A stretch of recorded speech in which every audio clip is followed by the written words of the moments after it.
Hey guys, I know it's been a while. You know how life gets, but we're back. We hope you had a lovely beginning to the 2025 calendar year. You know what would encourage us to post more? If our lovely viewers could please subscribe, share, and like our videos to grow our channel. That being said, we are at the very beginning of our journey, and we appreciate every subscriber, view, and engagement. We love having the opportunity to share our experience in the DRC, specifically in Lubumbashi. But today, we're going to be doing things a little bit different. Before we get back to our regular scheduled programming with our construction videos, I would like to share a few encouraging words after having watched a video by the YouTuber SAGESSE Boutou. And of course, it's going to be toujours dans la bonne humeur. Stay tuned. In a few moments here, you'll be seeing a video by SAGESSE Boutou with which I'll be making a few commentaries in good humor and just a few words of encouragement. And for the English speakers, I'll slightly summarize with my commentary.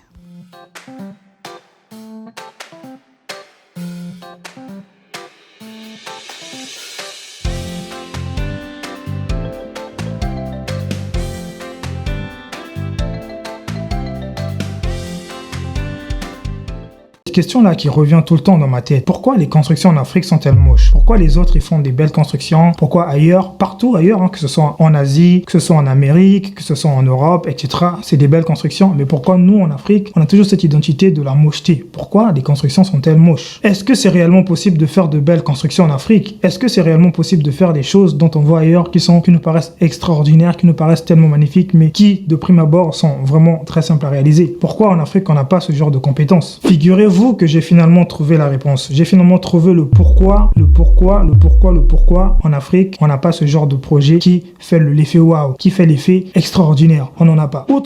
So essentially what our friend here is saying is, why are buildings and constructions in Africa so ugly?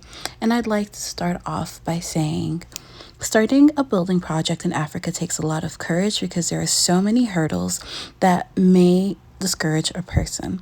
This is exactly why we have to encourage each other with a positive attitude and words of encouragement. This includes us being cognizant that any of the negativity we may share about constructing back home will impact the kids that were born and raised outside of the continent and deter them from going back home.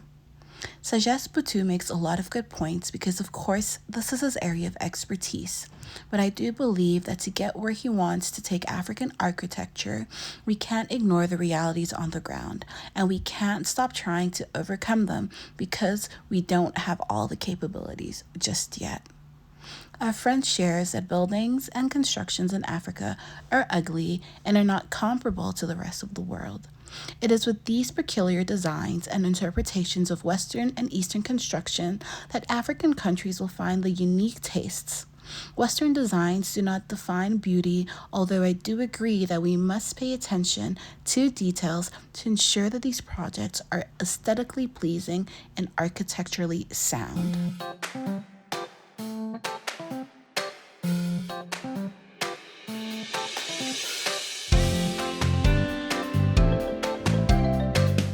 As you see from the many clips that I'm sharing from South Africa, Namibia, Kenya, and Ghana, we are figuring out our style and our tastes. Others have gotten there and others are still getting there. Skills, knowledge, access, these are things that will come with time, money, and education, and of course, practice. For multiple decades, a lot of African countries were in the position to grow their construction industries due to unstable political and socioeconomic difficulties. It is in the last decade and a half that we're seeing a massive uptick in private and commercial construction projects. Many African nationals are coming home from abroad, and locals are trying to make do with what they have to give themselves homes to their best of their abilities.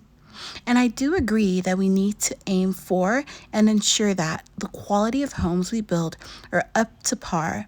But we also need to recognize that the reality of construction, expertise, and accessibility in our native lands just isn't up to par at the moment.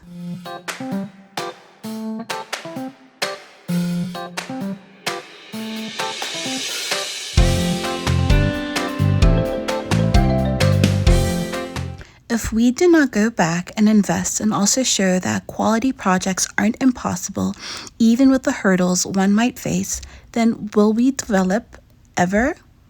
We have to start somewhere. And how long are we to wait for things to finally get to the level where we're caught up with the rest of the world? It is apparent that people are doing the best with what they have and have access to, and in time, things will evolve and get better.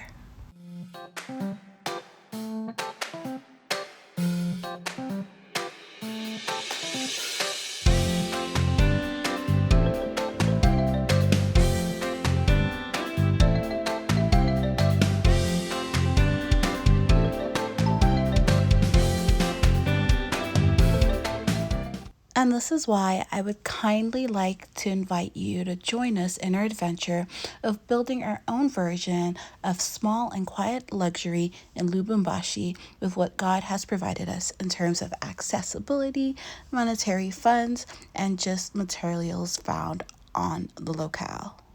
We may not have done everything perfectly, but we tried with what we had, with the skills that were readily available to us and the equipment that we could get our hands on.